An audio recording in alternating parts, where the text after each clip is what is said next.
tsatsi pirimile bana ba tshwere ke tlala ba tshwere ke ramateka monna yo mosesane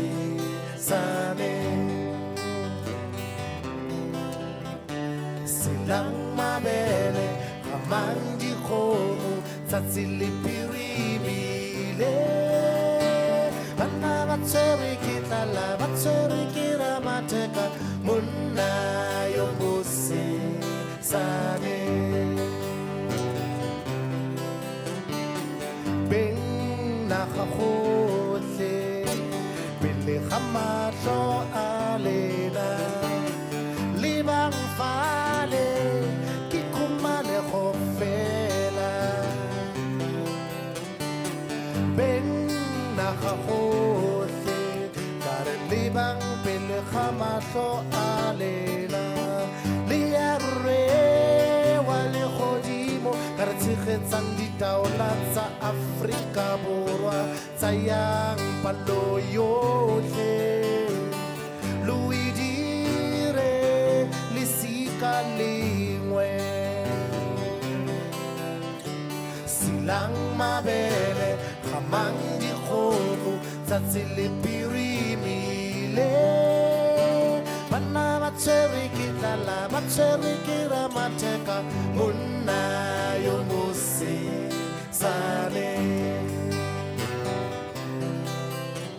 silang mabele gamang dikgomo tsatsi pirimile bana ba tshwere ke tlala ba tshwere ke ramateka monna yo mosesane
silang mabele gamang dikgomo tsatsi pirimile bana ba tshwere ke tlala ba tshwere ke ramateka monna yo mosesane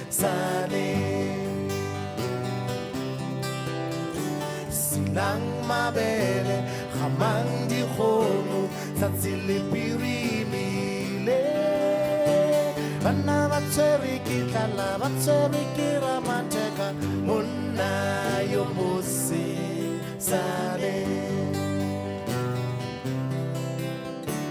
silang mabele gamang dikgomo tsatsi pirimile bana ba tshwere ke tlala ba tshwere ke ramateka monna yo mosesane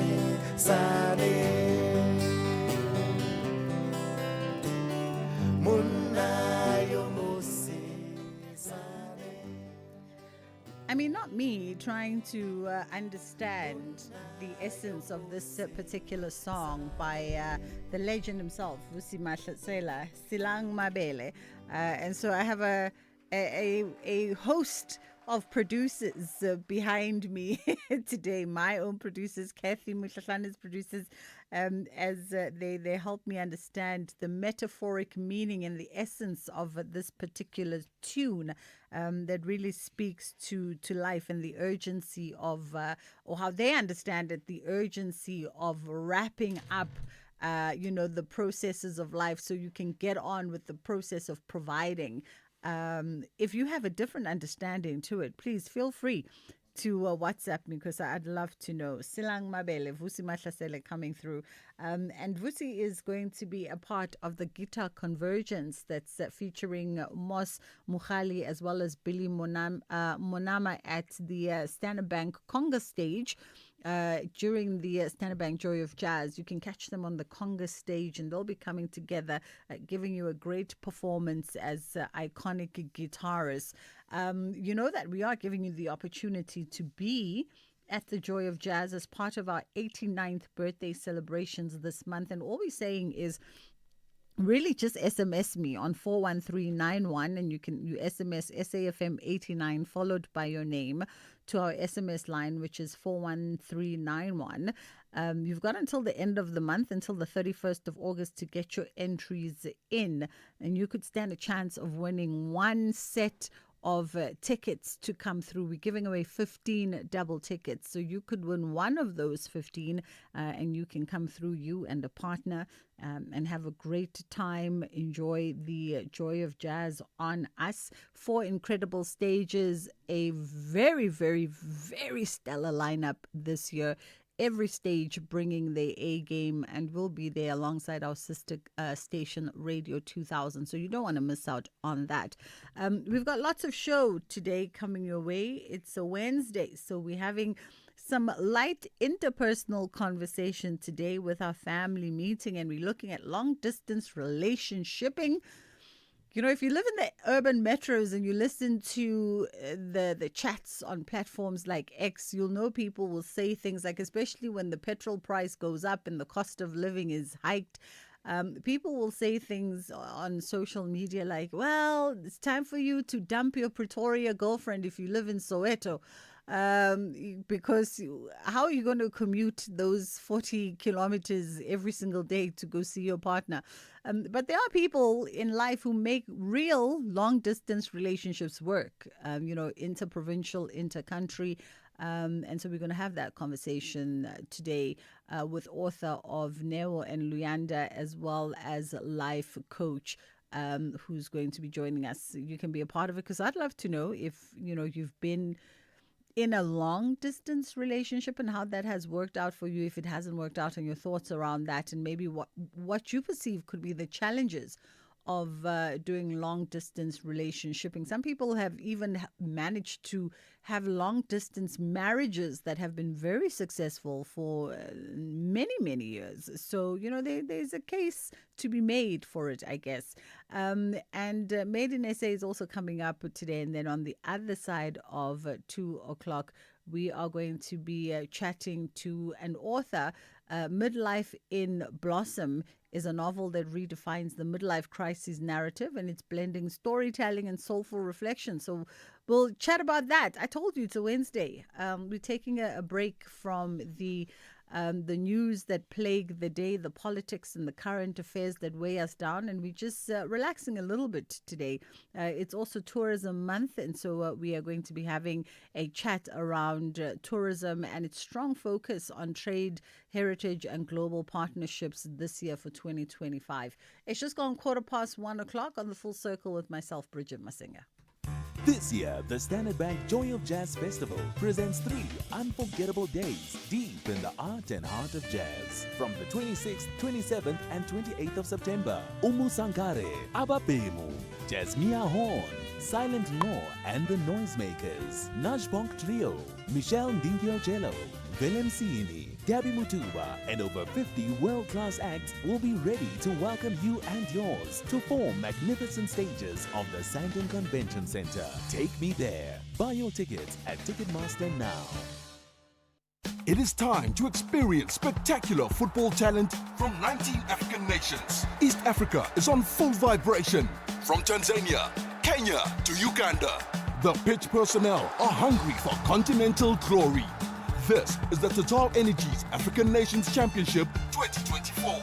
Witness Jan 2024 on SABC Plus and SABC Sport on DTT Channel 4 from 2 to 30 August 2025. Proudly brought to you by SABC Sport.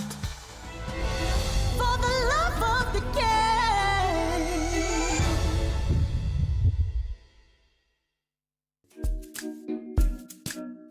SAFM celebrates its 89th birthday this month by giving listeners an exclusive opportunity to attend the prestigious Joy of Jazz taking place at the Sandton Convention Center from the 26th to the 28th of September 2025.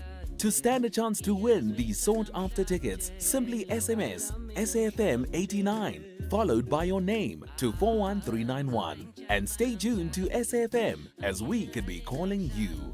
SAFM is the official media partner for the Dipala stage at the Standard Bank Joy of Jazz. Entries open from the 7th of August and close on the 31st of August 2025. Winners will be randomly selected and called from the 1st of September 2025. SMSs are charged at R1.50 per SMS. Free SMSs and SMS bundles do not apply. T's and C's apply.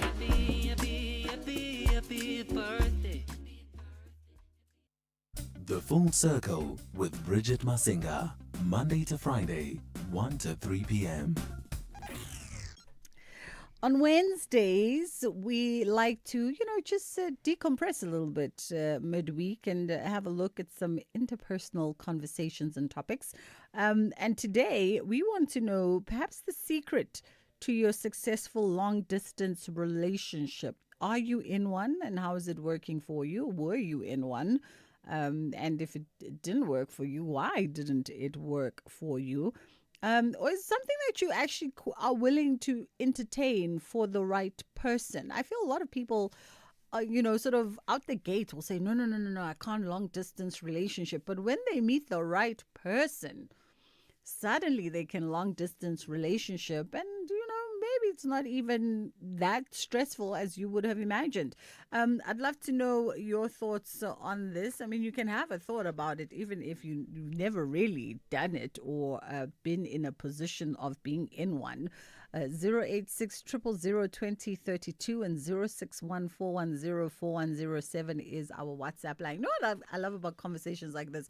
Is because ultimately as adults, you've had this conversation once, twice, 10 times with your friends and your family. A lot of these topics that we had, you've had these conversations. We have Anele Machitsi joining us as a social commentator and author of Neo and Luyanda, as well as Coach Kathy Mpirima, who's a life coach and NLP practitioner, helping us weave through this conversation. Thank you so much both for joining the show today. I mean, long-distance relationshiping is something that is not very common, but common nonetheless. And what is our thinking? A lot of people are apprehensive. Why are we so apprehensive around it? And maybe let me start with Coach Kathy on this one.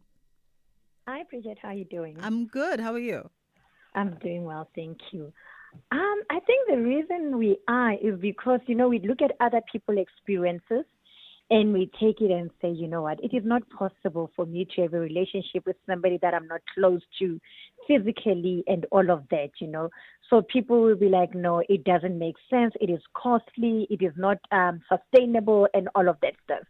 But you look at it and say, but even if I stay with somebody in my house, chances are that it might not work. So basically, it's just to put the ground rules when it comes to long-distance relationship to say, how are we going to work around this to make sure that we stay connected, And there will be something like communication. How often do we communicate, And it's the issue of building trust. I trust you, you trust me. Our relationship is all about honesty.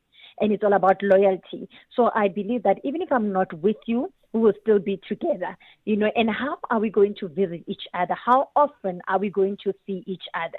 So meaning that whenever you are in a long distance relationship, meaning that your expectations needs to be very clear to both parties about the future, about how do we do it? Do we do video calls on daily basis? Do we talk in the morning? Do we talk during the day? Whatever time that we get, we try to have that connection. In the evening before we go to bed, do we have our moments together just to make sure that we are connected? So yes, it is possible to have a long distance relationship, but it should be something that both parties are willing to work on it. And I wonder, Anele, good afternoon to you. I wonder, would you say it's different, long distance relationshiping, when you are maybe niajola? You guys are still sort of, just boyfriend, girlfriend, however you define yourself, versus long distance relationshiping in a marital situation, for instance. Would you say that it's different, and maybe there are different demands and needs that need to be met, on the two scenarios? That's an excellent question. Thank you, Bridget, firstly for having me. I think there are small differences, not that major. Simply because maybe I'll start with this. Successful long distance relationships are a byproduct of intent. So we must first be clear about what we're doing.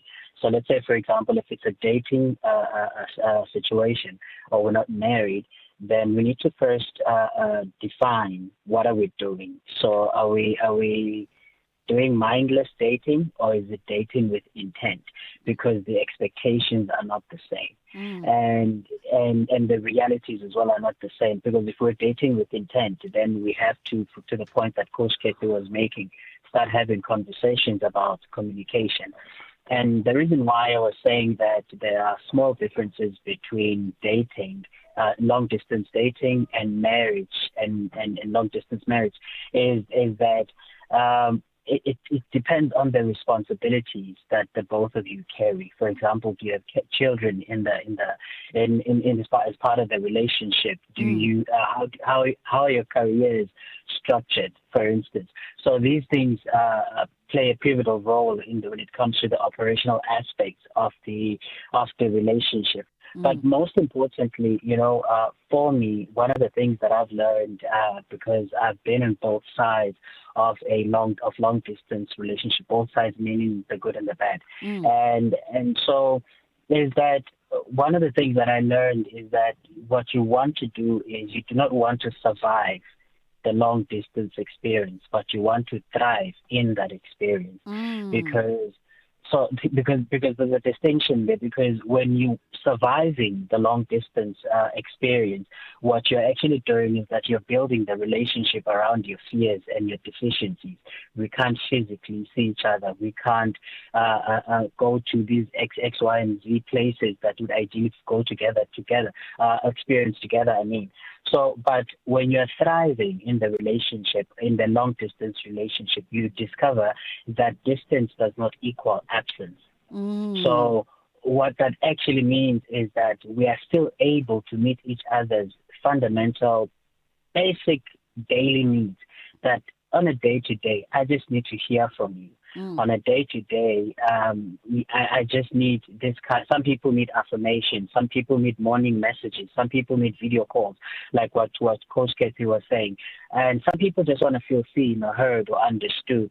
So all of that. So the distance does not necessarily mean absence. And so when we are eventually together physically, then that feels like, oh, we've been talking, we've been having these conversations. And this is also one of the things that I play with as well in the book, Newo and Leander. And more specifically, I play around the career changes, because one of the things that we do not factor in most of the time, especially with intentional dating or long distance relationships with intent, is that we do not factor the period that will come where one of us has to make the career sacrifice You know, in the book, the gentleman is based in Cape Town. The lady is from Johannesburg. He now has to make the sacrifice. He's a microbiologist from Cape Town. He now has to make a sacrifice for love. You know, something that you can't prove on paper. For love, that I will leave my job in Cape Town and pursue this lady in Johannesburg. You know, so but realistically on a day-to-day basis. So who now has to make this change? How do we have this conversation? And so these are things that are very important when it comes to making long-distance relationships work. Very interesting. Our lines are open for you to drop us a WhatsApp on 061-410-4107. You can drop us a WhatsApp message. If you can get it in a minute or under, that will be great. 086-000-2032 is the number that you can call us in studio. And we're talking long-distance relationship. And Coach Kathy, you know, to Luyanda's point, how do you know that the relationship is worth working on? And I love what he says about in a long-distance relationship setting, you shouldn't survive, but you should actually be thriving in it. He is right, because, and I think it comes back to what he said, the rules need to be very clear, the intentionality of the relationship. So from your conversations and from communicating, you will know that this relationship will survive or not. You know, what are we looking into? Is this a permanent situation? Is this something that is going to happen over a certain period? What are our aspirations, like he's saying, our career growth, does any of us want to study? Whenever, if it gets to the point where we decide to be together, am I going to move that side? Are you going to move that side? So those are the conversations that needs to happen at the beginning of the relationship. And by doing that, you will know if this will survive or not. You know, how do we do date nights? You know, because it doesn't mean because you are not with me, we cannot have a date night. We can decide to say, you know what, we're going to have a romantic dinner over a video call. You're going to prepare, or we're going to cook together over a video call. We're going to prepare meals. We're going to do all of those things. So meaning that you become so intentional about being in each other's life that it feels like the person is with you. You know, like Anele has said, even when you see this person in your partner in person, it feels like you're with them because the conversation is flowing. You know exactly where they stand with you. You know exactly where you stand with them. It is not a guessing game to say, I don't know if Bridget is into me or I'm into her and all of that. Everything is very clear. And it all boils down to say, when you're in a long distance relationship, make up your own nice things that will make it not to miss each other so well. Don't open up a gap that will allow the other partner to say, maybe I should look around, maybe I should be going that way. So find a way that assures the next person that I'm into you and I'm into this relationship and I want us to work. And once you've got that from both partners, you will definitely thrive in your relationship. Yeah.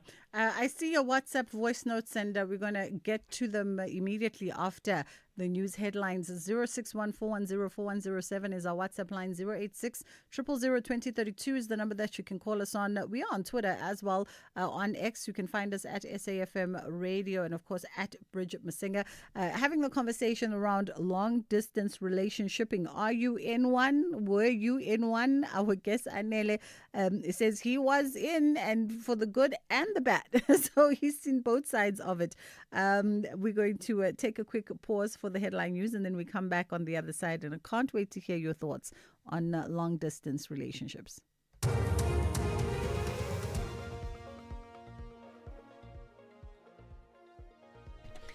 Thank you, Bridget. On the news headlines, the NPA says should controversial businessman Gadiso KT Molife approach the High Court to challenge the Alexandra Magistrate Court's decision to deny him bail, they are ready to oppose such an application. The Portfolio Committee on Employment and Labour says government needs to invoke relevant labour legislation in order to increase the employment of people with special needs in the public sector. And a container truck has overturned on the M5 at the Koeberg interchange towards Cape Town. A full update follows at the top of the hour.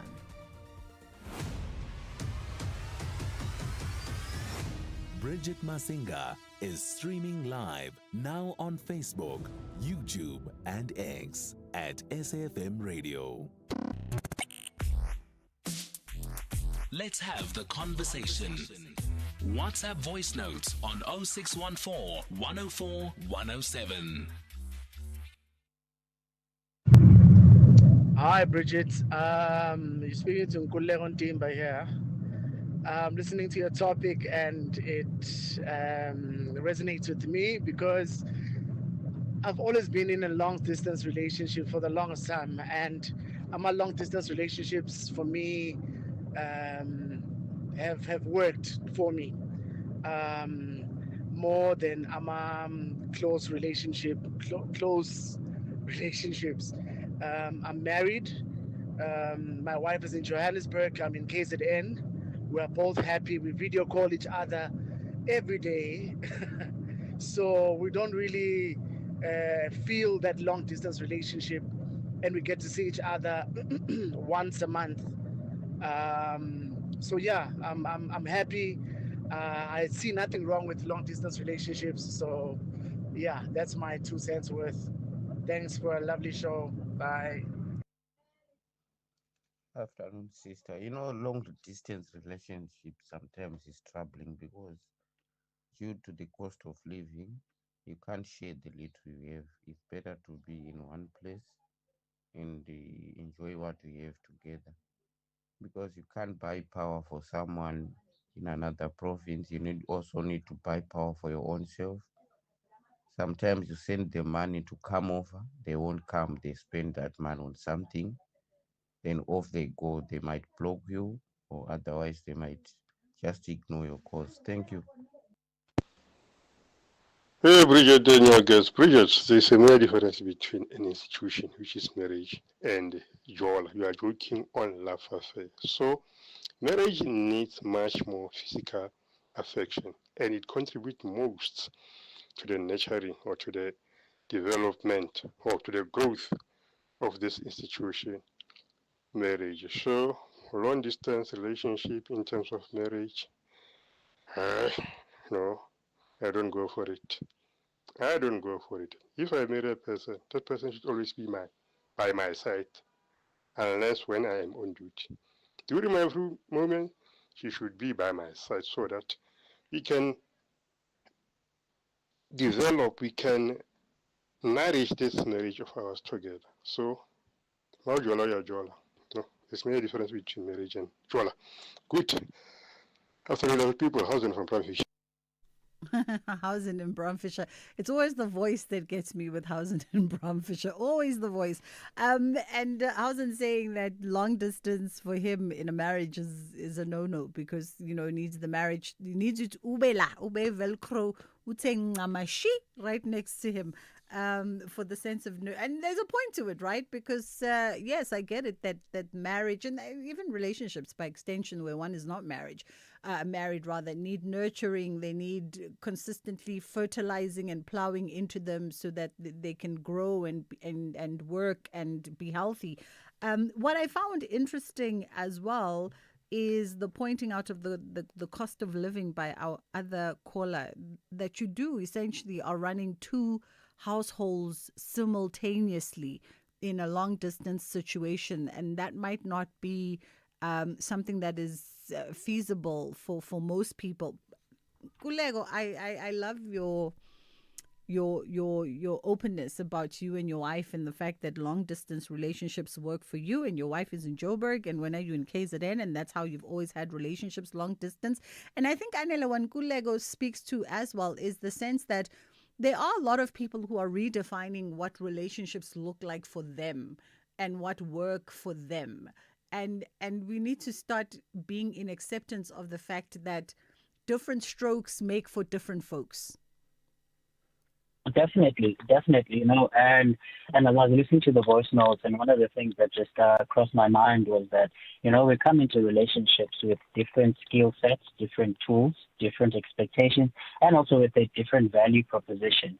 That when I come into your life, this is the value that I come with. And so most of the times, or sometimes, not most of the times, but sometimes, the value, how we think that the value we bring into the other person's life can best be experienced is when we are with them in person, or how we can best experience them in our lives is when we are with them in person. So there is no right or wrong, but knowing what you need in a relationship, what you are coming in with in terms of your mental, emotional, financial, and sometimes your physical abilities in terms of, okay, what am I coming in with in this relationship? What can I provide?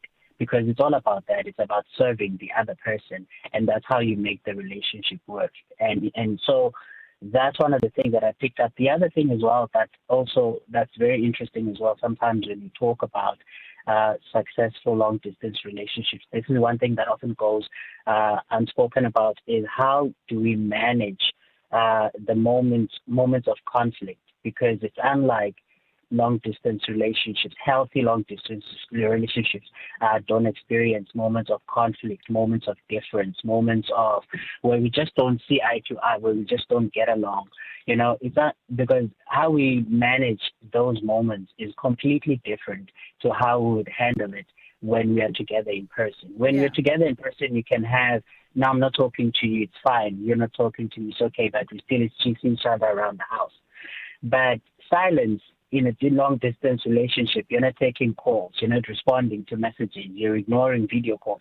It's a completely different message. And so people who make long distance relationships work are aware of the impact of their actions to the other person. Something as simple as, I'm going to be ignoring this person's calls because I'm trying to teach them a lesson, only to find out that you are ruining the very fabric of the relationship, because you do not know where the other person is, because you are reliant on each other talking to each other and speaking about each other's experience. And then my other thing is that, keep it simple, keep it romantic. It doesn't have to cost money. A fun message, a romantic message doesn't cost money. A kind word doesn't cost money. Learning to find value in moments does not cost money. When you see your partner on the other end of the video call has had a bad day, say something to cheer them up, send them a funny video or something. That doesn't cost money. So I think, though, to the essence, sorry, Anela, I think to the essence of that WhatsApp call, though, I think it speaks more to people who are in a committed life together, right? Whether we're talking marriage or people, because also people build commitment without the institution of marriage, but they build like a home together and a life together. And if you're going to run two households, like my next guest Anonza now, who I'm going to read your message, Anonza, if you're going to run two households, like Nkulego was running two households, one in KZN, one in Joburg, that costs money, because you're paying a bond in Joburg, you're paying a bond in KZN, you're paying electricity in Joburg, you're paying electricity. So there's no consolidation of finances, and that can add a strain to a long distance relationship, even in a situation where one has moved for work, but that is an element that causes a significant amount of strain. I want to read Anonymous's message quickly. Anonza says, I must say it's not easy. However, it's manageable. Started off as a relationship and now we are married. I still feel like I really don't know my husband. And the only time we get to see each other, we still have to be both parents and partners. We have to give children equal time with their dad and have him have time with me as his wife. It's not easy, and for him, he's missing out on a lot of his kids' milestones. 1 minute a kid is born, and when he returns, the child is crawling. Not easy. I'm literally a single mom. Oh, Anonza, I feel your pain, because I think also a lot of people who are in partners that work and travel a lot almost feel like they're in a long distance marriage, even if they share a household. But if your partner's out of the house for 2-3 days a week or a week at a time, it feels like you're in a long distance relationship, and it feels like you're a single parent, and the other person is always having a delayed reaction or a delayed plug in to what's happening in the household. Coach Kathy, because that's the other element we don't talk about, right? You can check in, you can do the video calls, you can do the WhatsApp, but at the end of the day, you are not really physically here with me every day. And so you get to miss out, like Anonza is saying, you get to miss out on a lot of things. And when you do come, you have to split focus, especially when we are parents. it's as sweet and as amazing as it sounds, right? When it comes to the physical aspect does suffer when it comes to long distance relationship, and especially another thing, if you are married, that you are expected to perform certain things. But there are certain things that you can arrange, especially when it comes to seeing how often can we see each other, and how can we make it work for us? And you can arrange things like, okay, we will do a meetup instead of me just coming all the way from Bloemfontein to Johannesburg. Yeah. Let's have our moments in a place that is, it's in between for both of us. And that's where we create our memories and all of that. Can I do this? Sorry, I want you to finish your thoughts as we wrap up the conversation, but this commercial break is about to cut you. Let's take the commercial and then we'll come back and you finish your thoughts and we'll wrap it up. Keeping your family healthy this winter can feel like a daunting task. Try the Lung Shield range. It includes capsules to support healthy lungs and immunity, a syrup for kids that supports the immune system and promotes lung health, and an effervescent with 13 essential ingredients to optimize immune function. Put your family's health first this winter with the Lung Shield range. Available without a prescription at leading pharmacies. Lung Shield, prescribed by doctors, recommended by pharmacists. From the shows that bring us laughter to the moments that inspire us, your SABC TV license makes it all possible. Every license paid supports local stories, top talent, and the programs that unite South Africa. Pay your TV license today. Visit tvlic.co.za or your nearest retail outlet. Hashtag your screen, your story. Together, we make it happen. Gender-based violence is destroying lives and tearing communities apart. It happens in homes, in schools, at workplaces, and too often in silence. But it doesn't have to continue. If you see it, speak out. If you are hurting, reach out. Because doing nothing is not an option. Listen to all 19 SABC radio stations from Wednesday, the 23rd of July for hard talk, discussions, advice, dramas, educational shows and interviews around GBV with experts, survivors, lawmakers and a whole country affected by gender-based violence. All on your favorite SABC radio station. Call 0800 428 428 to report abuse or get help. GBV, it ends with you. This message is brought to you by the SABC. Living your best life on the Full Circle. We are wrapping up the conversation, but we're still looking forward to some of your WhatsApps because we'll continue this family meeting later on in the show as we release our guests. But Coach Kathy, in our final minute and a half, I'm sorry I had to interject. We were just speaking to Anonza's message around the fact that in her long distance marriage, there is a sense of being alone because the person always has a delayed reaction. I say this as someone who's been in a relationship where someone's always traveling and you get a sense sometimes that they just miss out on things. Yeah. No, it happens. But I think, Bridget, it also always comes back to understanding and where you at, and giving each other a little bit of grace in a relationship to say that I will not always be available to answer your calls immediately. Send me a VN, do something, out of nowhere, just make it so interesting. Make it as if I was there. Like, how when you get home or you think about something like, let me tell you something. Do that kind of a thing with your partner. Whether they're going to respond at that time or not respond at that time, you just send that message and find that there is that connection, that you laugh together and do all sorts of things. And I saw a very interesting rule. They were asking somebody, how do you overcome your long distance relationship? They call it a 777 rule, like says on every 7 days we try to go on a date. It could be virtually or something. And every 7 weeks we go away for a night. We make to say every 7 weeks we're going to go away for a night. And every 7 months we make sure that we've got a romantic day to a holiday. So meaning that is something that you can talk about to say, this is how we're going to run this relationship. We're going to even budget for it, because sometimes we use finances as an excuse to say we cannot do certain things. But going away on a holiday doesn't mean that you have to break a bank. You can work on something that works for both of you, and you take it from there. And believe me, they do work, these things. Yeah.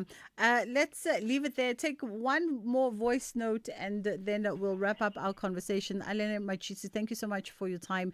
Alele is a social commentator and author of Neo and Luyanda, and of course, Coach Kathy Pirima, who is a life coach. Let's take our last voice note, and then our last voice note as we wrap up this conversation, and then we'll come back on the other side and talk around the Malibongwe Arts Festival, which is presenting a tribute to women. Afternoon, Bridget, long distance relationships. You must always know that there is somewhere there is an assistant to do your work when you are not there. Doesn't work with me. Doesn't. No. Even 2 days without seeing my wife, it's a problem. No, you must expect an assistant to do your work somehow there. No. It's normally from 16. That's funny.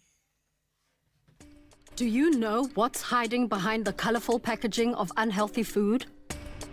Big food companies target children with unhealthy packaged foods that hide high levels of sugar, salt, and fat, which could lead to heart disease, diabetes, and hypertension. But the truth is hidden from consumers. Front of package warning labels are a proven solution to help consumers make informed decisions. The government must act now. We have the right to know what's in our food. Demand front of package warning labels. Sign the petition on heala.org, HEALA.org, by the 30th of September. Hey SA, entries for FlySafe's Business Booster are closing soon. So if you're a small local business that needs help taking off, enter at flysafe.co.za, tell us about your business, and you could be one of 6 standout enterprises to win 10 return business class flights plus brand exposure across our various platforms. Whether you're mixing, matching, crafting, or inventing, we want to help your business skyrocket. FlySafe, for the love of fly. T's and C's apply. Taifa Stars have a mandate to book a place in the semi-finals, but the Atlas Lions want to impress the Moroccans with a win. The East are up against the North. This is the quarter-final encounter of the Total Energies African Nations Championship 2024. Catch the glittering clash between Tanzania and Morocco this Friday, 22 August at 7 p.m. Live everywhere for everyone, always on SABC Plus. Proudly brought to you by SABC Sport.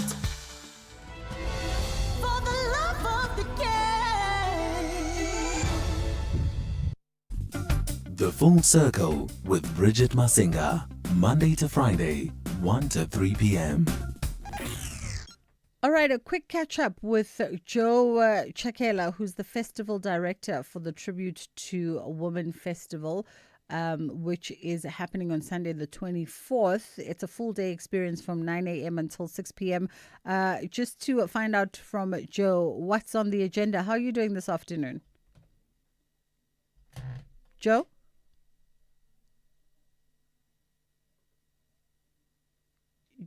Is Joe on the line?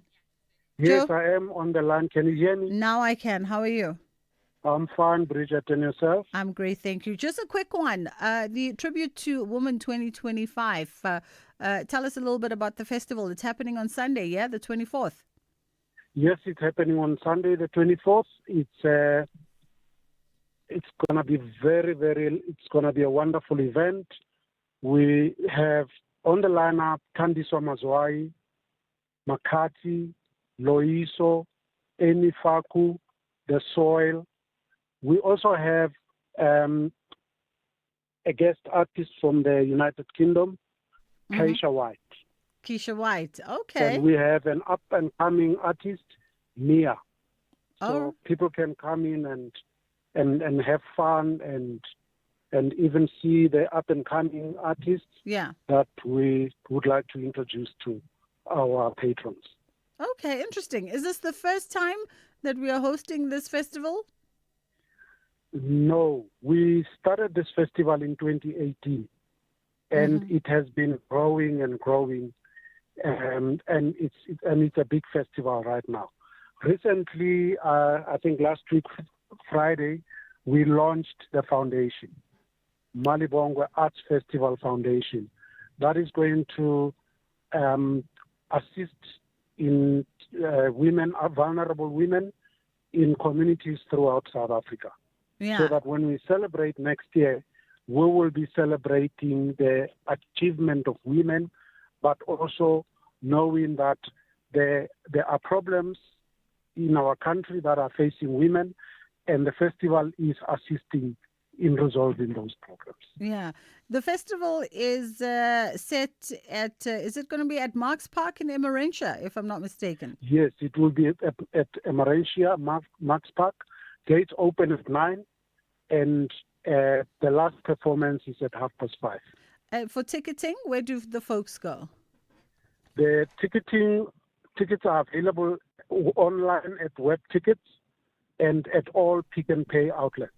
Wonderful stuff. Well, listen, it sounds like it's going to be quite the party come this Sunday, the 24th of August. Thank you so much for the time. That was Joe Chakela, the festival director for the Tribute to Women Festival. As you heard, tickets are available at Web Tickets or via Pick and Pay. And Criselda Kananda is actually recently appointed the official ambassador for this festival and the chairperson of the Malibongwe Arts Festival Foundation. So it's quite the lineup. If you're looking to wrap up your Women's Month, that could be a place to go. Changing focus now and having a conversation with the self-made woman for Made in SA. Made in SA with Bridget Masinga. All right, we're going to quickly catch up with Daphne Jafta, who's the founder of, is it Dashishi? Daphne, how are you doing? I'm fine, woman. Yes, it's Dashishi. I'm fabulous. Dashishi, okay. Tell me, Dashishi, it's a female-owned catering and supply company. You're based out in the Northern Cape. Tell me a little bit about yourself, because I know you're from a tiny, somewhat forgotten town there in the Northern Cape. Not so forgotten, man. Remember Tato? Yes. From Idols, he's from Portsmouthburg. Oh, okay. So you'll have a celebrity. Yes. I love it. We stay in Portsmouthburg. It's a tiny little place, but a rich place, actually. We have mines all around the place. I think about 26 or something like that mines. Mm. And it's a very, very, very special place. This. I didn't know I would become my own boss one day. This place, it has been bringing a lot of happiness from here. I love to hear it. So Postmansburg is located about 170 k's from Uppington, and as you say to us, Daphne, it's very much predominantly a mining town. So what are the opportunities like there for an entrepreneur such as yourself? Number one, the mines. They help the entrepreneurs very much.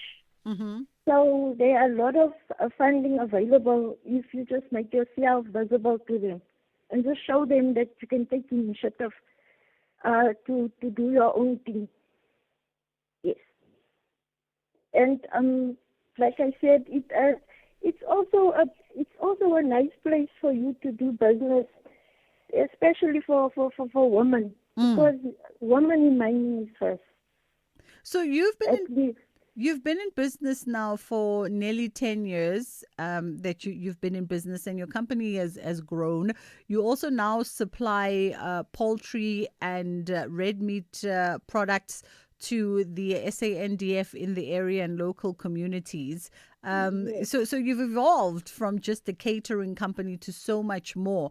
How has the journey been for you over the 8 years as you've built your business? What have been some of the challenges building a business in the Northern Cape?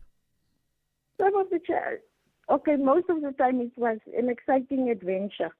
I have built myself an enterprise that stands out. But some of the challenges is some funding that I am in need of. Yeah, funding is the biggest challenge. Funding is the biggest challenge. Yes, ma'am. And then how have you worked around that? Because I mean, in order to scale up your company, you obviously need access to financial backing and support. So how have you worked around that? I have to create myself opportunities. I have to create opportunities for myself and for my business, just to show initiative and put myself out there, so that the bigger companies can see me and maybe go into partnership with some of them and so on. The vision for Dashishi in the next couple of years, they say once you've survived the first 3 years of business, you pretty much have a solid business. So you've been around for almost 10 years now. What is the vision for the next 10? I actually wanted to do my own franchise. That is my biggest vision, yes. Okay. Maybe I can create my own Dashishi franchise. Your own Dashishi franchise? Yes. And we see Dashishis all over the country. Yes, that is my biggest vision. I love to hear it. And by way of empowerment, Daphne, obviously, a lot of times when we see folks from the Northern Cape, they talk about how Northern Cape doesn't really get all of the resources. They don't get the funding, the infrastructure support. How do you ensure that yourself as the founder of Dashishi also pay it forward to other young women in the Northern Cape, other young women from Postmasburg who might want to get into business? Firstly, like I said, create opportunity for yourself and show the people what you are made of. Yeah. And most of the people are actually moving this side because of the mines. So that is supposed to create more opportunities for SMEs that side. Yes. Okay, wonderful stuff. Are you on social media? Do you utilize social media, or is it not relevant for your business? Yes, I have a website, dashishi.co.za. You can check all my information that side. Wonderful. Yes. Daphne Chafter, thank you so much for the time, founder of Dashishi. We wish you much success. And hopefully when I see a Dashishi in the next couple of years, I'll be like, I spoke to that founder. That was Daphne Chafter out in the Northern Cape. On the other side of 2 o'clock, we are going to come back while still keeping with the Wednesday thematic of looking into those familial relationships. We're going to be in conversation with Dr. Reddy and having a conversation around midlife in blossom. That's a novel, by the way, that redefines the midlife crisis narrative. Are you going through a midlife crisis? I mean, you shouldn't be going through a midlife crisis, but hey, if you are, then let's talk about it. Let's see what a midlife crisis looks like. Right? That's coming up on the other side of 2 o'clock. Onde Lambana is standing by with the news at the top of the hour. We're going to hit a quick pause and then 2 o'clock is going to be upon us and Ondela is going to bring you the news.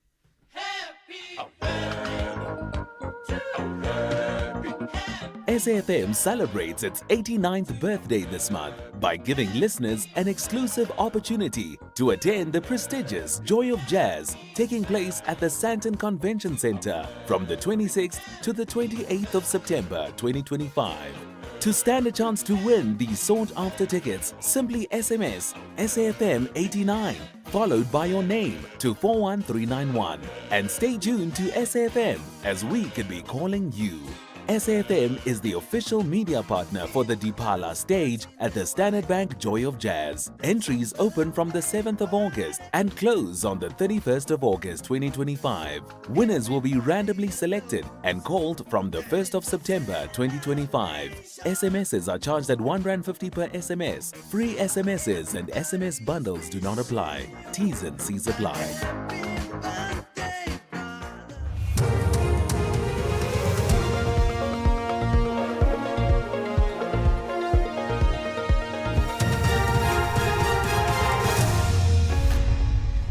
Thank Thank you, Bridget. On the top stories, Madlanga inquiry to take place next month, and government looks into employing more people with special needs. For SAFM News, I'm Ondelambana, and a very good day. The first hearing of the Madlanga Commission of Inquiry will take place on the 1st of next month in Pretoria. The commission was set up to look into allegations of criminality, political interference and corruption in the criminal justice system. In a statement, the Commission confirmed it had secured a venue and it is expected that the first hearing will be held in public. The Commission's office will be located at the Bridget Masinga Justice College in Pretoria. The Commission has stressed that the offices are not yet ready for submission at this stage. The NPA says should controversial businessman Katiso KT Molefe approach the High Court to challenge the Alexandra Magistrates Court's decision to deny him bail, they are ready to oppose such an application. Molefe and 3 others are accused of the murder of Opa DJ Somebody Sofoka and his 2 bodyguards. He is believed to be the mastermind who ordered the hit. Molefe was out on bail for the murder of whistleblower and engineer Ahmad Swat last year. NPA spokesperson Pindim Jonondwane says a complaint has been lodged with the Office of the Director of Public Prosecutions in Gauteng to review the previous High Court's decision to release Molefe on bail.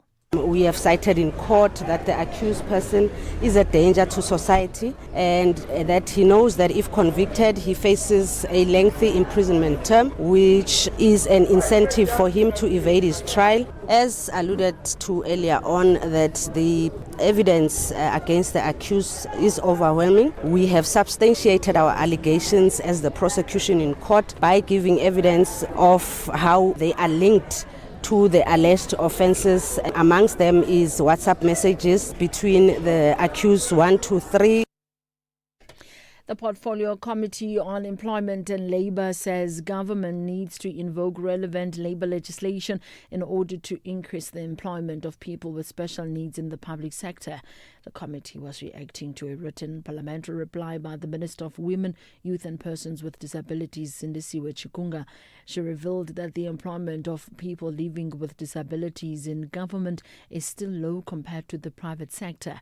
The committee's chairperson, Boyce Maneli, says applicable labour legislation should be applied to improve the situation. The committee would have supported that the implementation of Section 15, capital letter A, which empowers the minister to set up targets for all these vulnerable groups to be met by employers. It's against this background that we need to ensure that it actually happens, because the voluntary approach that has been taken has proven that it doesn't work, and therefore setting up the targets becomes important because there's something to measure. Economists expect inflation to remain well contained despite an increase in the July consumer inflation. Independent economist Elise Kruger says the uptick in headline inflation is in line with market expectations. The annual consumer price index rose to 3.5% in July. The main drivers to the headline inflation were food and non-alcoholic beverages and housing and utilities. Kruger elaborates. I do still forecast an average headline CPI number of about 3.5%, so it's still moderate compared to last year's 4.4%, and it's still comfortably within the target band of the Reserve Bank. From that point of view, inflation remains quite under control in South Africa, although we will see an upward trend towards the end of the year. A container truck has overturned on the M5 at the Kubak interchange towards Cape Town. City of Cape Town traffic spokesperson Maxine Bezuidenhout says the crash has resulted in an oil spill. Bezuidenhout says all relevant teams are on scene. The M5 northbound ramp onto FW de Klerk inbound has been closed and all relevant services are on scene. Motorists are advised to please use alternative routes until further notice and to factor in additional travelling time. Recapping the top story, the first hearing of the Madlanga Commission of Inquiry will take place on the 1st of next month in Pretoria. The commission was set up to look into allegations of criminality, political interference and corruption in the criminal justice system. I'm Ondelambana for SFM News Alliance at 2:30. If you think you cannot afford a lawyer, Think again. Clientele Legal has made professional legal services affordable for you. Whether it's a civil, criminal, or labor-related matter, we have a nationwide panel of attorneys standing by to assist you. SMS SAFM to 32195. That's SAFM to 32195 and we'll call you back. Clientele General is a licensed non-life insurer and an authorized FSP. Standard rates and terms and conditions apply. The Bees want to impress their home crowd. They are digging deep for their first victory of the 2025-26 season. Meanwhile, the Villains are also chasing their first victory after a 0-all draw in their league opener. The ball is with Ollie Watkins and he's touched it home. Ollie Watkins breaks the record. This is the Premier League. Witness Brentford FC and Aston Villa this Saturday, 23 August at 3:30 p.m. Live on SABC3 and SABC Plus. Proudly brought to you by SABC Sport. For the love of the game.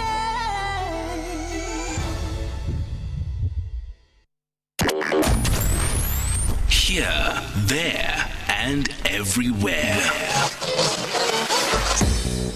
SAFM 105.6 FM in Palabora. The Full Circle with Bridget Masinga, Monday to Friday, 1 to 3 p.m.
Gabby Mutuba.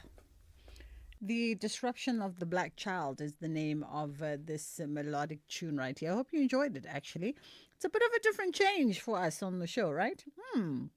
It's a bit of a different change. From time to time, you know, we bring you interesting alternative music. She's going to be at the Jazz. I just forget which stage, but she's going to be at the Jazz. You've gathered that the vast majority of artists we are playing over this month are really artists that are going to be showcasing at the upcoming Joy of Jazz. It's approaching 2:10.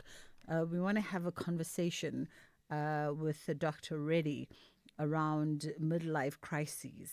She's written a book, Midlife in Blossom, which is a novel that redefines the midlife crisis narrative. So we'll find out more about that. Let's just take a quick break and then we'll come back. By the way, have you gone through a midlife crisis? I'm quite interested to know if you've gone through a midlife crisis and what that looked like for you. How did that manifest itself for you in your behavior, in your choices, in the moment that you came to certain decisions in your life? Our lines are open for you to share your personal stories with us. You can always be anonymous, by the way, when you share these stories. We don't judge on the show. Let's take a quick pause. Bafana Bafana will host Nigeria in a FIFA 2026 World Cup qualifier at the Toyota Stadium on Tuesday, 9 September at 6 p.m. Tickets are now available nationwide and online from 70 Rand for adults and 40 Rand for children at all Ticket Pro outlets, including Spar, Postnet, and all petrol stations. Get your tickets early to avoid disappointment. Come in Bafana Bafana supporter gear, ready to sing for a win. Gates will open at 3 p.m. If you are not in Bloemfontein, catch the game on SABC2. For more information, visit safa.net and at Bafana Bafana on all social media channels.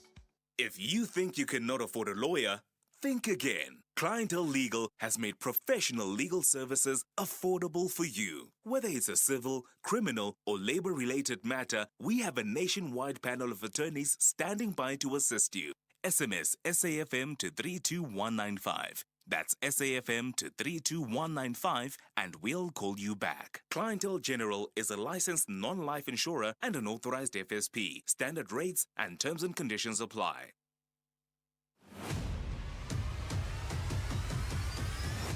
Bridget Masinga is streaming live now on Facebook, YouTube, and X at SAFM Radio. I'm really being quite inquisitive today, right? I'm really being quite the busybody by way of the conversations that we are having today. A lot of them leaning themselves towards our family meetings, which is fine, because now I want to know, your midlife crises. Have you gone through a midlife crisis? Have you not gone through it? I think we have a mental picture of what a midlife crisis is and which one of the two genders goes through it more than the other one, right? Because in my mind, when I think midlife crisis, I think a middle-aged man, mid-40s to mid-50s, maybe even early 60s, suddenly just going through the most, suddenly deciding that, his life is boring, his wife is boring, his kids are annoying, his job is boring. And if he's in a position to do something of interest, if he's in the upper financial brackets to buy a car, a swifty little sports something or the other that's flashy and loud and says, hey, look at me, I've arrived. If maybe he's a divorcee or a widower, suddenly he emerges at the family braai with a hot young thing on his arms, and you all are all like, mouths ajar, jaws to the floor, looking at him like, and then, malume? But maybe that's just me and my own prejudice to who goes through a midlife crisis and how it manifests in their lives. Maybe I just watch too much television. You never know. Our lines are open on WhatsApp. 0614104107 is our WhatsApp line if you want to share. If you've gone through a midlife crisis and perhaps it manifested itself very differently for you. We've got Dr. Saloshni Reddy joining us now, author of Midlife in Blossom. And it's a novel that redefines the midlife crisis narrative, founder of Equilibrium Oasis and certified Chopra facilitator. How are you doing this afternoon, Dr. Reddy? Oh, wonderful. Thank you for the invite. Thank you. Lovely to chat with you, Bridget. Thank you so much for the time. Okay, I mean, you've had well over 2 decades of experience designing women's well-being programs across the continent. And you've engaged on a number of topics and a number of themes. And this concept of midlife crisis is something that you've worked with over the years. And you say that we shouldn't actually be calling it a midlife crisis, but rather midlife in blossom. Yes, absolutely. I wrote this book because, years ago, as you have beautifully said, for years I've been doing this work. And I realized so many women in midlife were actually carrying untold stories. And it's this a whole cliche that it's a crisis. And for me, it's actually, I see it as a season of blossoming, really. And, we go through changes from our careers, our career shifts, our family changes, the friendships that evolve, the love, the relationships. And yes, we as you beautifully put it, we see it from the masculine and the male side of things, where we drastically see it. But what we don't really see is from a female perspective, because it's always the untold. And we are expected to just sit with these tensions of the society's expectations and our inner voice and our inner ramblings. And while the part of this book, it basically draws from our own life, it also shares a lot of stories from lived experiences of women from across the world, also from across socioeconomic backgrounds. And what struck me the most, over the years of work that I've done, is how universal these themes are. And no matter where we come from, midlife makes us pause and ask, who am I now? And I think a lot of us, we call it as acting out, but it's not really acting out. It's figuring out where we at and what we're really finding our true voice. So just in summary to that, I would like to say it's really a matter of who we really want to blossom into. And yes, there's a lot of prejudices around it as well. And it's interesting that you say, sort of midlife in women is manifest, or doesn't manifest, rather, it sort of sits in silence as an untold story. Because I think that's part of the reason why I have a very vivid imagination around what the masculine midlife might look like. We see it in the movies. We have friends as we grow older. You see how they manifest certain things, and how their behavior changes when they get to certain ages. We watch our malumes from afar, and you're like, this one's going through something. But it's very rare that I've seen women in midlife and women approaching midlife exhibit what would be symbolic of a quote unquote midlife crisis for them.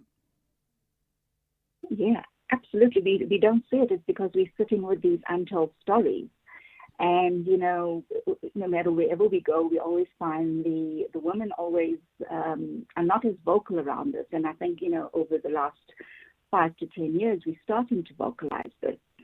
And that is really the point of this book, is to sit with these relatable and stories that we have, and to say we're not really alone, and to voice this. And you will see with the cover of the book itself, it's really around the throat and the voice, and that's the symbolism around it, that we got to find that.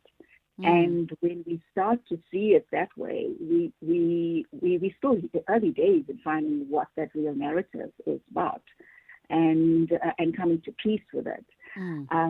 So I think we're going to be circling around the whole space around for years to come. Okay, where to from here with these stories that we have within ourselves.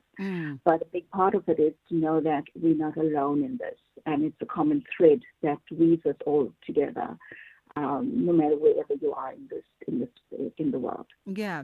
How would one sort of know, before we even get to maybe unpacking the positive positioning of making reference to it as a midlife in blossom, right? But if we took a step back and try to interrogate, like, how would one know that they've come to that intersection where you would be having some kind of midlife crises? What are the questions or the telltale behavioral changes, or what's going on in your mind that you've sort of seen common in all conversations with people that speak to, okay, you are at that intersection of midlife crises? I would say there's a lot of endings, and the details around the endings in spaces of your relationships, your career, but it doesn't need to be like ending like it's like full stop.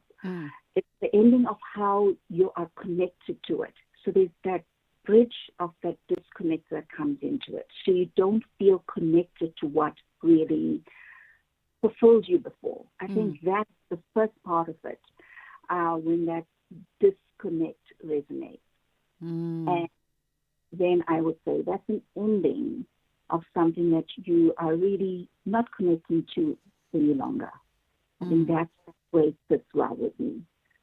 I mean, that makes sense. The thought of a lot of endings, which then speaks to your positioning it as a midlife in blossom, right? Because then it speaks to perhaps there's an opportunity that lies there where this thing that could otherwise shake your world in maybe a negative way can be flipped upside down for the positive. Absolutely. I mean, we're seeing right now, beautifully to put it, I mean, we are resonating with the ending of winter. And we are starting to see the blossoms of the flowers, and we're starting to see that there's a shift. So we also we're welcoming blossoms, but we're not obviously welcoming the hay fever that comes with it. But also we are letting go of the coldness. So that's that in between. and I think this is beautifully put. I mean, somehow it just resonates well with me with the change of seasons and with blossoming and the flowers and the space. And you could be sitting in your winter phase, should we call it, your for years or months or whatever it is, with this disconnect or this ending that's happening in your phase of your life. And then the next phase of the blossoming comes with it. That's something that resonates quite nicely as our change right now.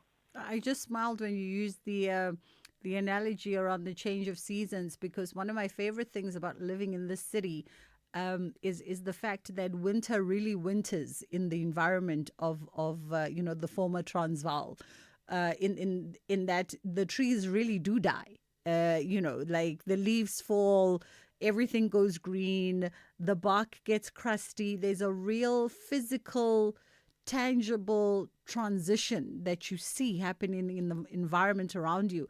And every time I drive through the suburb of Bryanston to and from my daily activities, it's very vivid when the seasons change. And I'm always reminded of how beautiful, when winter comes, I always think to myself, it's so beautiful to let things die, because winter's about to remind you how beautiful of a process it is, to just shed everything and then wait for everything to grow back again in 3 or 4 months. And I use it as a reminder for life's metaphor. I feel like I'm not in midlife crisis, but I feel like it's a reminder of just how beautiful it is to let things die so you can watch them blossom again. And in your book is really about that, right? Because not only is it a story told of a young woman navigating this threshold of midlife crisis and letting go of certain things, but it's also around finding the unexpected clarity in things.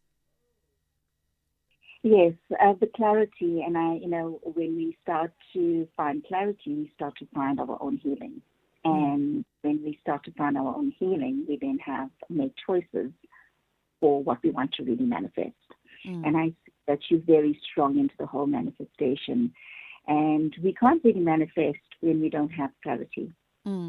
And we can't manifest when we don't really heal. And that's on my own personal journey. And I think clarity really is so important to the whole manifestation journey as well.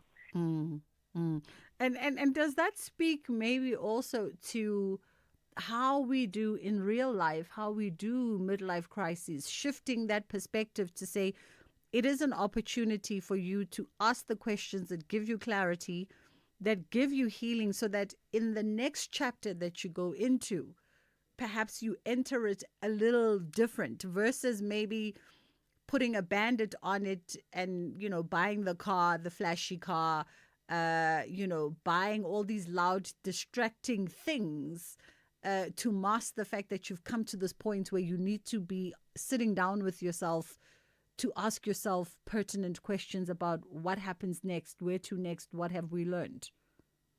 Yes, and I think we don't ask the reasons why. Why do we do it? And it can be something as simple as, I do it because I want external validation. And when you actually, start to see it from that perspective, and you ask, why do I really want the external validation? Why do I want to be seen in this specific car? what is it within me that I am not comfortable with? And as you say, yes, that's exactly how we should be living our lives, in the sense that we should be closing in on those seasons. And it could be that we have chapters open, from 10 years ago, 5 years ago, but at least we return to it at some point. It's not like we're here on a very linear lifeline. But at least if we can go back and see the common threads and how we continue to have the similar experiences in different shapes or forms. It's up to us on how we try to have a different outcome this time around. And, we don't necessarily stop and reflect inward. And, in stillness, there's answers as well. Speaking about that reflecting, and I know we've sort of alluded to it, but if you had to be in counsel with somebody, what would you advise that they ask themselves? Those three really hard questions that probe the truth of what must be unpacked. I would say, who am I? That would be the first question. And then, what do I want? That would be the second question. And I'm very much about community. And so it's about how can I serve myself and others. That's the third question. And the fourth is, what am I grateful for? Really good questions. And I think that last one, what am I grateful for, also shifts perspective, right? And puts us back into that spirit of blossom. Yeah, and the gentleness around this, because we're so typically encrypted to be hard on ourselves that we forget that, okay, however this is, however it's unfolded, there's a gratitude behind this. And we always, typically as a mom as well, that's, your default mechanism that you want perfection, right? And from all parts of your life, from a motherhood perspective, from an entrepreneur perspective. So that's our default mechanism that we've all encrypted with. And with the way life is going right now, with everything being so quick and fast-paced and highly competitive, that we are constantly striving for that perfection to be the best, because or else we're irrelevant, or we're not going to get the next job, or we're not, it's always. And we never stop in to say, okay, this is my experience here. This is what we can learn from this. And this is what I'm grateful for. Then I've got to ask you, also, Dr. Saloshni, and we were talking about this with my team, because we almost, societally, we almost think that there should be one moment of midlife crises, literally when you get to your midlives. But should there be one moment, or can a person actually experience multiple, quote unquote, midlife crises at different points in their lives? I think sometimes it happens all in one. It can happen all at once, all at one time. Your career can be shifting, your family is changing. There's emptiness that's following. You could be in that phase. There could be shifts with loss of family or friends. And then your friendships also could at that time they be changing. And your relationships in terms of interpersonal, personal relationships with love, etc., could also be changing. And then you've got the society that screams at you, that's, look at yourself, see what's going on. So I don't think it's really one thing that changes. I think right now there's quite a few things. It's no longer that you're just dealing with one thing. It's all layered. And as the fast-paced world is going, and I think this is why we're not stopping to reflect, is because there's multiple things happening at once. Absolutely. Dr. Salashni Reddy, apologies for that. Thank you so much for the time. It's reached that time of the day where we have to wrap up the conversation here and get into the headline news with Ondela. It's 2:30. And then on the other side of that, we're going to come back with our kids programming. Thank you, Bridget. On the news headlines, the first hearing of the Madlanga Commission of Inquiry will take place on the 1st of next month in Pretoria. The commission was set up to look into allegations of criminality, political interference and corruption in the criminal justice system. EFF chairperson in Limpopo, Lawrence Mapulo, says the protest march against the employment of foreign nationals in Polokwane municipality is not an indication of a shift in their policies. And Israel's defense minister has approved a plan to capture the whole of Gaza City. A full update follows at the top of the hour. If you think you cannot afford a lawyer, think again. Clientele Legal has made professional legal services affordable for you. Whether it's a civil, criminal, or labor-related matter, we have a nationwide panel of attorneys standing by to assist you. SMS SAFM to 32195. That's SAFM to 32195 and we'll call you back. Clientele General is a licensed non-life insurer and an authorized FSP. Standard rates and terms and conditions apply. Hey SA, entries for FlySafe's Business Booster are closing soon. So if you're a small local business that needs help taking off, enter at flysafe.co.za, tell us about your business, and you could be one of 6 standout enterprises to win 10 return business class flights plus brand exposure across our various platforms. Whether you're mixing, matching, crafting, or inventing, we want to help your business skyrocket. FlySafe, for the love of fly. T's and C's apply. Harambee Stars are on a mission to maintain their unbeaten run. They eye a special ticket to the last 4, but the Berea have a big task to silence the hosts. This is the quarterfinal clash of the Total Energies African Nations Championship 2024. Catch this exciting African battle, Kenya versus Madagascar, this Friday 22 August at 4 p.m. Live everywhere for everyone, always on SABC Plus. Proudly brought to you by SABC Sport. For the love of the game.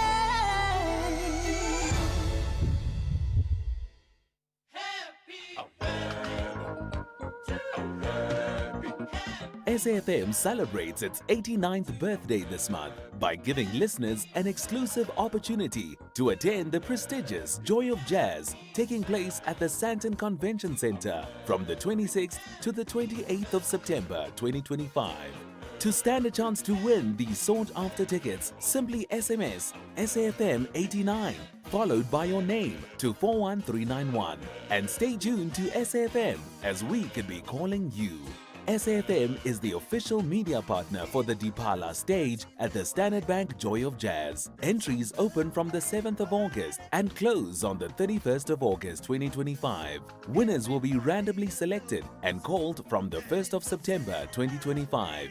SMSs are charged at R1.50 per SMS. Free SMSs and SMS bundles do not apply. T's and C's apply.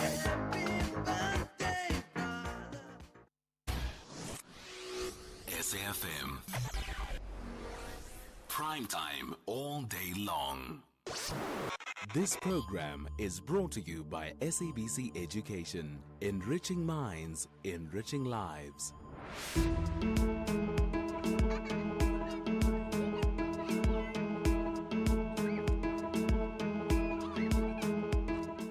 SABC Education, in partnership with the Department of Health and Dipifala Bantwana, bring you episode 38 of the Side-by-Side Drama Season 4, focused on growth monitoring and the RTHB, right here on SAFM. Say and say. Side by side.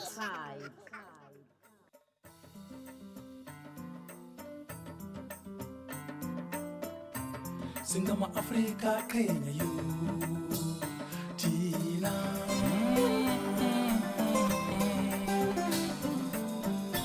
Singama Africa Kenya you Tina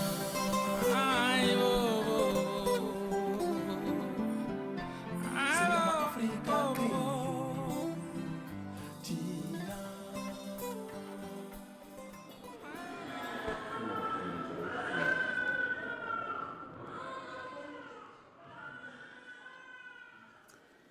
This Road to Health booklet is a key part of Mandla's health journey.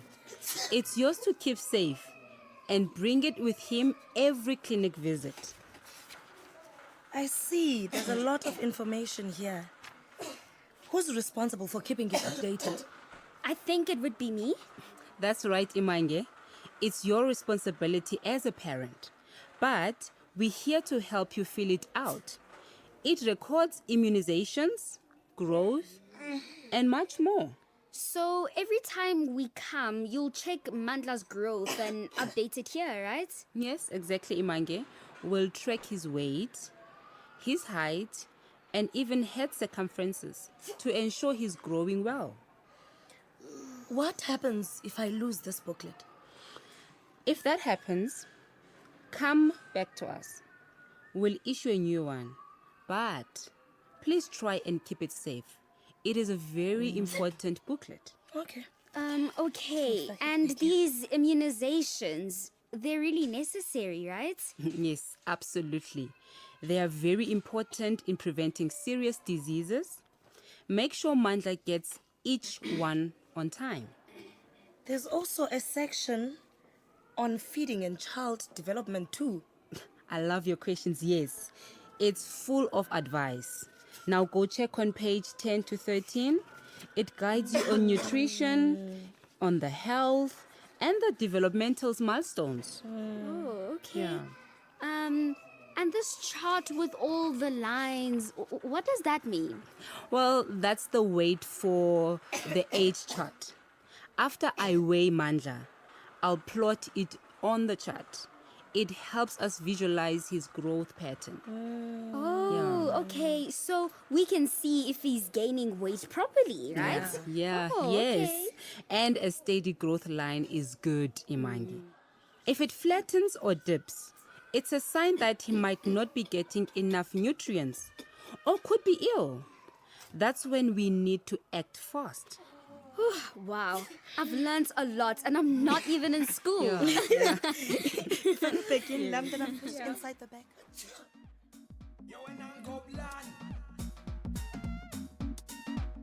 Yes, tell them compare.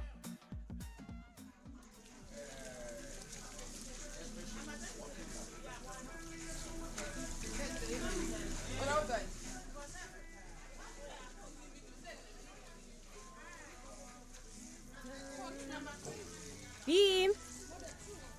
Beam. Yo, that's my feet. Yo. So, any news on that Mr. Makwetu teacher thingy? Nothing. He just disappeared.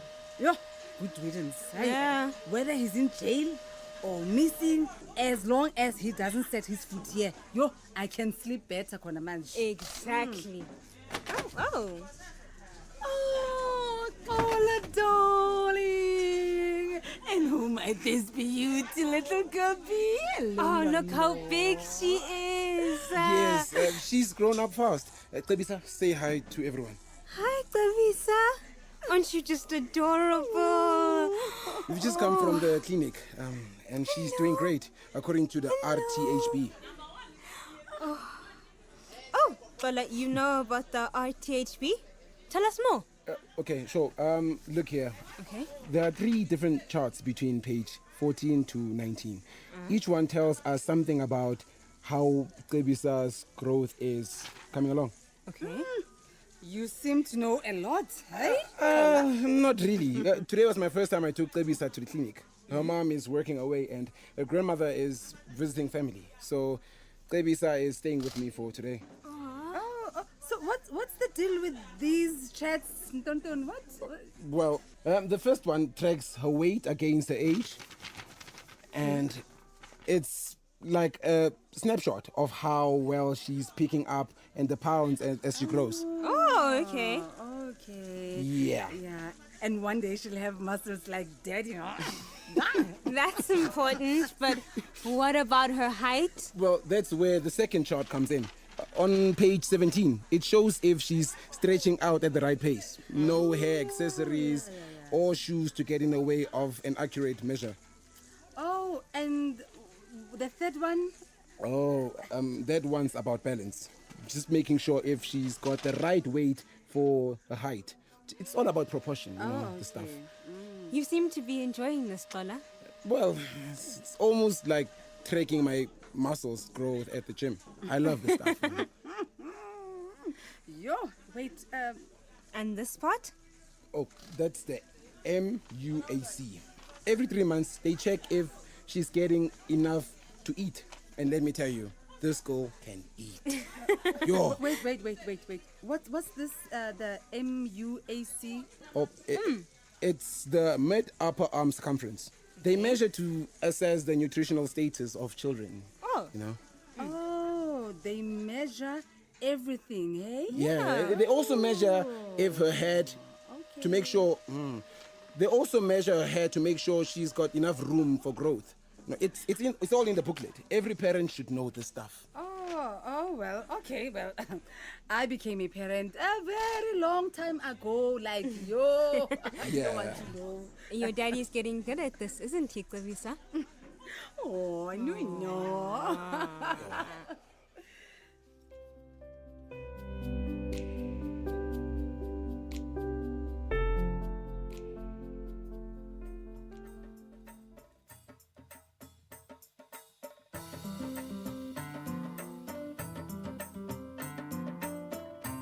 Singama Africa, Kenya, you, Tina.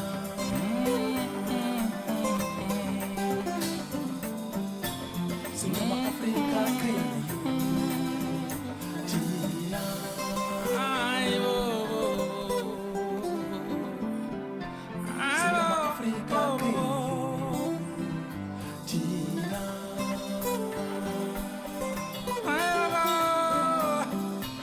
Singama Africa, Kenya, you, Tina. Singama Africa, Kenya, you,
SAFM has signed a code of conduct that is enforced by the Broadcasting Complaints Commission of South Africa. Under the code, we are committed to giving news that is accurate, comment that is fair, and programming that is not harmful, does not amount to hate speech, or contain violence or explicit sex. If you think we are not living up to that code, then you can inform the Broadcasting Complaints Commission of South Africa. Direct any complaints in writing to the Broadcasting Complaints Commission of South Africa. PO Box 142365, Craig Hall 2024. Fax to 011-326-3198 or an email to bccsa@nabsa.co.za. For more information, please visit www.bccsa.co.za.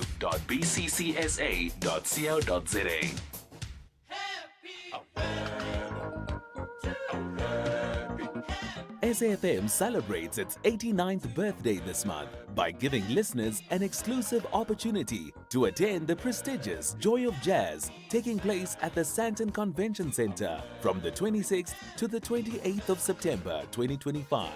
To stand a chance to win these sought-after tickets, simply SMS SAFM 89 followed by your name to 41391 and stay tuned to SAFM as we could be calling you. SAFM is the official media partner for the Dipala stage at the Standard Bank Joy of Jazz. Entries open from the 7th of August and close on the 31st of August 2025. Winners will be randomly selected and called from the 1st of September 2025.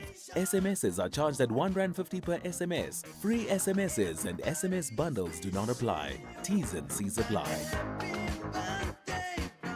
This week on Off Pitch Goals, having had a solid career for UJ ladies, Basia Michaels now sits at the head of the table when it comes to football agents. Representing some of South Africa's brightest football superstars, she breaks down how the world of talent management works. Tune in to SABC Sport on DTT Channel 4 this Saturday, 23 August at 6:30 p.m. Also available on SABC Plus. Off Pitch Goals, where we showcase how the stars score in business. Proudly brought to you by SABC Sport. For the love of the game. This Women's Month, SAFM stands with the women shaping South Africa's future. Under the theme, Building Resilient Economies for All, we honor the pioneers, the problem solvers, and the everyday heroes driving change. Stay tuned as SAFM brings you powerful stories and meaningful conversations that move us. SAFM, celebrating women, celebrating progress. SAFM, leading the conversations that move us. Bridget Masinga is streaming live now on Facebook, YouTube, and X at SAFM Radio. Okay, as we wrap it up in the final moments of the show, we're catching up with Janine Preston, founder of Vamoose Travel Africa. She's a tourism media strategist and host of the SA Commuter Travel Show. It's Tourism Month and, Tourism Month 2025, and it has a strong focus on trade, heritage, and global partnerships. How are you doing this afternoon, Janine? Bridget, I'm all good. Just excited about Tourism Month coming up because, September's also Spring Day. Yes. So we've got to have a spring in our step. Absolutely. It's always exciting times when we approach Tourism Month because there's always an unveiling of a whole host of initiatives that are designed to drive inclusive economic growth and strengthen global trade, etc., and celebrate provinces' rich cultural heritage and all that good stuff. And I presume that for you, as someone who is a stakeholder in the business of tourism, there's an infinite amount of possibilities as well for the month in as far as what you engage in, what you heighten, what you magnify, and what becomes a point of interest. Well, I think, being Heritage Month, being Tourism Month, it's great that they're always in the same month. And, thanks to people like Mr. Trump, he's given us the opportunity to look inward and say, how great is domestic tourism for South Africa, number one? And number two, let Africa travel within Africa. Because, traditionally, we've always traveled off our continent, thinking our overseas holiday has to be off the continent. Why? I'm not sure. Because we have the most beautiful continent already here.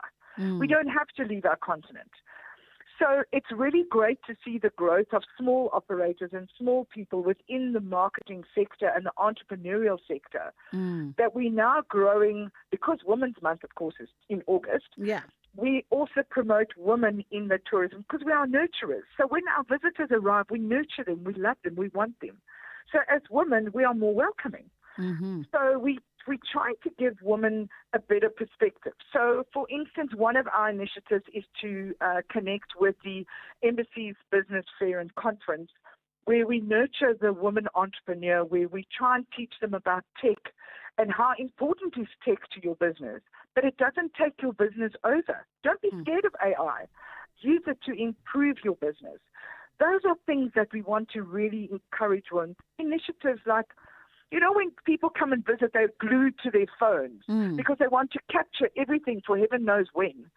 Instead of enjoying the moment, we want to encourage our entrepreneurs leaving tourism school, offer our tourists the opportunity to be a photographer or videographer on their trip. You take care of it. And then, you know what? Our visitors are all in the photos, not just the person who's on the other side of the phone. So those are small initiatives that give entrepreneurs the opportunity to become a part of tourism, because they can see how you invite guests and how you talk to tourism. Yeah. And that's one of the things that we want to really encourage in the month of September, are those entrepreneur moments. It's so interesting, Janine, when you use that example around sort of living in the Instagrammable, right?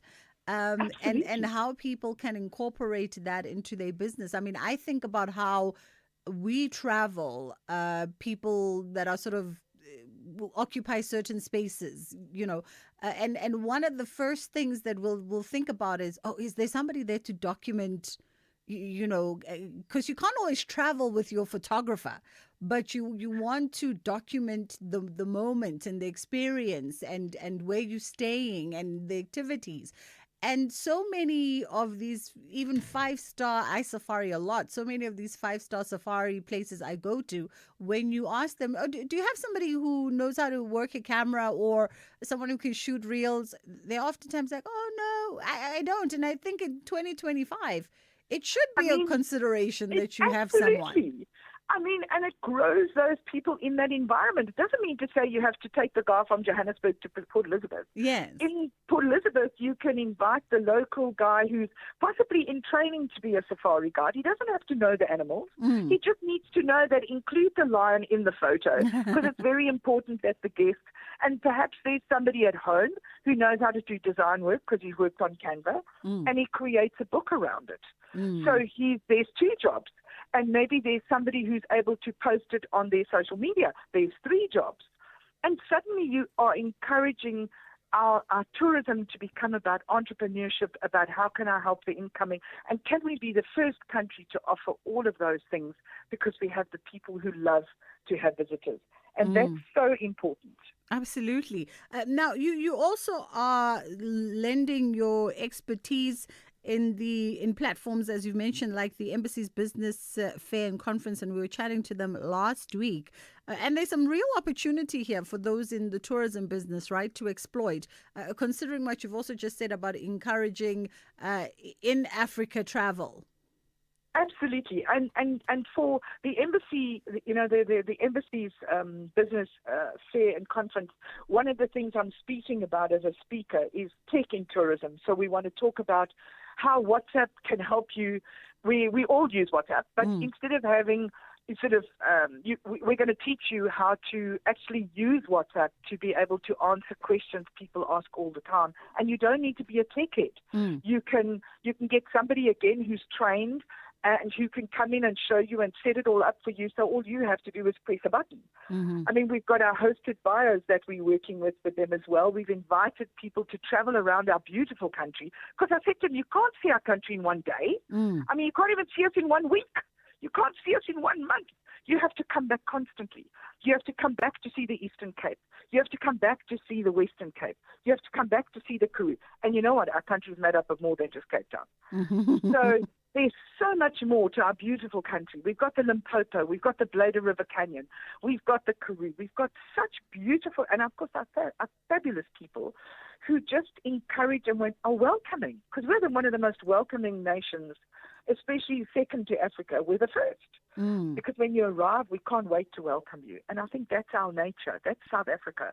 And at the embassy conference, we want to tell all these embassies that are here, all the delegates that are coming. And you don't have to be a fabulous CEO to come to the event. You just have to want to be a part of the tourism space. You want to be exporting some of our wonderful fruit and vegetables or handmade craft. I mean, I'll take my sister, for instance. She upcycles by making jewelry from broken china. And I mean, she takes all our historical china that's broken and been glued together 7 times and makes them into bracelets and necklaces. You know, those are people we're encouraging to come and say, listen, be a part of what we do. You know, let us help you to get that export permit, to understand how export works. Yeah. Because it's a very complicated process sometimes. Not undoable, but just sometimes a little complicated. And I mean, that's what the fair is there for. And part of the activities around the fair and the tourism trade and opportunities breakaway sessions. Is you also sharing just the insights on social media automation as well as some data-driven marketing and what is that telling operators? What kind of sense can small businesses, I could think in particular in tourism, I think get from sometimes that? with small operators, I think they overthink things. I look at the people I often do websites for, or people will come and say, please can you do me such an exciting website? And I say, don't overthink it. Just look at what do you sell and sell it well. So have 1 or 2 pages. You don't have to have 35 packages. You can have 1 or 2 as an example. And you can say, this is what we sell. Here's our WhatsApp number. If you click here, it will come up and say, how can I help you?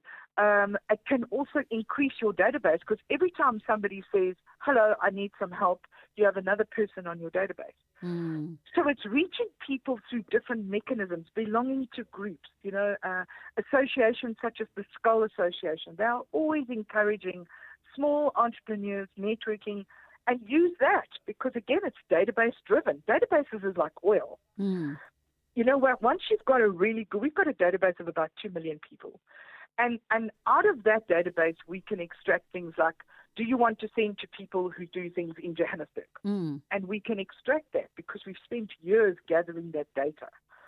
And as a small operator, every person in your network is somebody that you can have as part of you. But you need to understand how the tech part can reach them without making you feel overwhelmed. Yeah. And again, more opportunities for those youngsters coming out of tourism school who have a tech leaning to say, you know what, you can contact me, I'll set up your system for you. Because they understand tourism. They know what the tourist wants to see, the incoming tourist. Those are things we get so excited about. Now, from harnessing the cultural export of South Africa, what should people be thinking about there in terms of the showcasing of the cultural narrative? It is a big part of South African tourism's positioning because it's not just about the pretty beaches and the pretty mountains. No, listen, I completely agree. One of the things I'm always fighting about, and yesterday I did an interview with the People's Theatre, and they have such a wonderful show. And I said to them, why is the city sightseeing bus not connected to the People's Theatre so our tourists can see our local theatre? And they said, actually, that's a really good idea. And I'm thinking to myself, sponsors need to start coming on board so that we can take our local shows overseas, not only bring international shows over. We want our local people also to be able to travel around the country to take their children's theatre to Port Elizabeth so that the visitors to Port Elizabeth that might have flown in from Uganda can come and see our local shows and possibly teach their actors and actresses how to take something back to their country. Because we are so good at all those things. We have got such wonderful actors and actresses and musical theatre that we could share with everyone around the world. We're some of the best. But, we need to get out there. Sponsorship is what takes them there. And tourism, especially the tourism sector, needs to start looking at our entertainment, our cultural activities, all the things that we are so famous for. The Ultimate Braai Festival, which is held in Pretoria. Look at that and say, how can we build that? Because that's part of our heritage. We need to make our heritage really count. And that's what, for me, is a big thing. If sponsors can come on board and help that to grow and invite people from overseas to come and see those events as well, not just come and visit our safari parks. Absolutely. Just one final word as, people get geared up. If you could say one final thing to anybody who is an operator in the industry that would set them up for a better last quarter, what would it be? I would say don't overthink tech, use it to your best ability, and if you can't use it, find a friend who will help you. Awesome stuff. Thank you so much for the time, Janine Preston, founder of Vamoose Travel Africa and a tourism media strategist and host of the SA Commuter Travel Show. That's all the time we have for you today. We couldn't even sneak in 1 or 2 voice notes from our earlier conversation around long distance relationship because we've run out of time. But Ashraf is coming through between 3 and 6 o'clock. He's bringing you the National Pulse. From myself and my team, thank you so much for choosing to be in conversation with us. And of course, for sharing your personal experiences when it came to long distance relationshiping. We will see you tomorrow. Inshallah, God willing, we do it again. SAFM has signed a code of conduct that is enforced by the Broadcasting Complaints Commission of South Africa. Under the code, we are committed to giving news that is accurate, comment that is fair, and programming that is not harmful, does not amount to hate speech, or contain violence or explicit sex. If you think we are not living up to that code, then you can inform the Broadcasting Complaints Commission of South Africa. Direct any complaints in writing to the Broadcasting Complaints Commission of South Africa. PO Box 142365, Craig Hall 2024. Fax to 011-326-3198 or an email to bccsa@nabsa.co.za. For more information, please visit www.bccsa.co.za.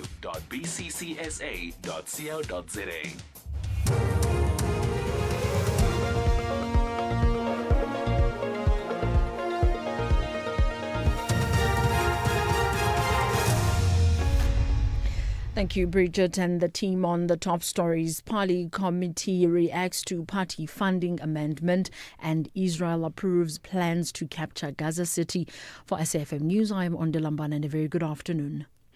The chairperson of the Portfolio Committee on Home Affairs, Musa Chabane, says he is confident that there will be no basis to challenge President Cyril Ramaphosa's amendments of the Political Party Fund Act.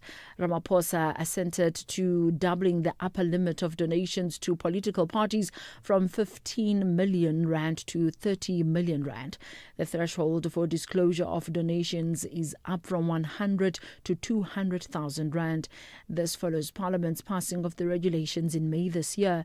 Chamane's statement comes as NGO My Vote Counts says it's hopeful that its challenge in the Western Cape High Court will result in the amendments being struck down. The political parties do administration, do workshops, pay for their staff, and any other matter that relates to running of the political parties in campaigns and many other areas that political parties have raised in the contribution. And we think that, in fact, some of the political parties say we must move the quantum to 100 million.